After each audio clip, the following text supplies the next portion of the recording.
আজ হলো জামাই ষষ্ঠী আর আমার জীবনে বিয়ের প্রায় 2 বছর কেটে গেছে। আমি একটা বারও যেতে পারিনি, মানে যাওয়ার সৌভাগ্য আমার হয়নি, যেহেতু বাইরে থাকি।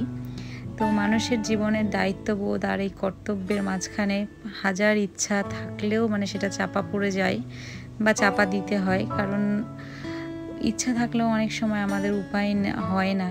তো যাই হোক, আজকে যেহেতু ছেলেদের একটা স্পেশাল দিন, বছরের এই একটা দিনই তো হয় যেটা ছেলেদেরকে আমরা সুন্দরভাবে সবাই যত্ন করে, জামাই আদর দেয়। তো জানি না সে কবে পাবে, বাট আমি আমার মতো করে আর কি ভাবলাম যে আজকে যেহেতু ছেলেদের এত বড় একটা সুন্দর দিন, তো কিছু একটা করি। তো বাড়িতে ডিউটি থেকে এসেছি প্রায় 3:30 নাগাদ, আর এসে বাড়িতে যা যা ছিল সেসব দিয়ে একটু রান্না বান্না করেছি।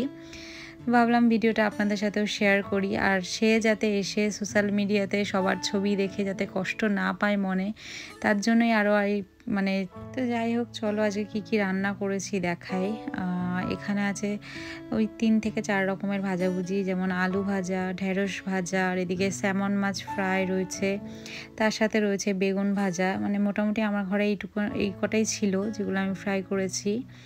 তো তার সাথে রয়েছে ডাল সিদ্ধ, ডালে ফোড়ন দিইনি, সিদ্ধ ডাল করেছি।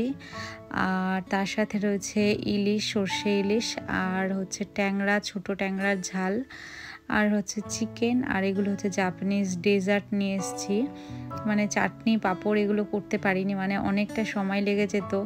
তো মোটামুটি আমার 5টা 5:30টার মধ্যে রান্না কমপ্লিটও হয়ে গেছিলো।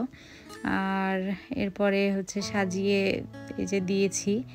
যাই হোক, নিজের বাবা মায়ের জন্য খুব খারাপ লাগে, কারণ তারা অনেক আগে, আমার বিয়ের আগেও বলতেন যে যখন দেখতেন সবার বাড়ির আশেপাশে সবার বাড়িতে মেয়ে জামাই এসছে, তখন বলতো তুই যে কবে আসবি এভাবে। তো যাই হোক, মা বাবার এই ইচ্ছাটা আমি হয়তো পূরণ করতে পারিনি, আর জানি না কোনো দিন পারবো কি না। তো যাই হোক, উনি কাজ থেকে বাড়ি এসে এসব দেখে পুরো অবাক, অনেক খুশি হয়েছে, আর তার খুশি দেখে আমিও অনেক খুশি হয়েছি। তো আজকের মতো ভিডিওটা এখানে শেষ করছি। টাটা, আবার দেখা হবে পরে আর একটা ভিডিও।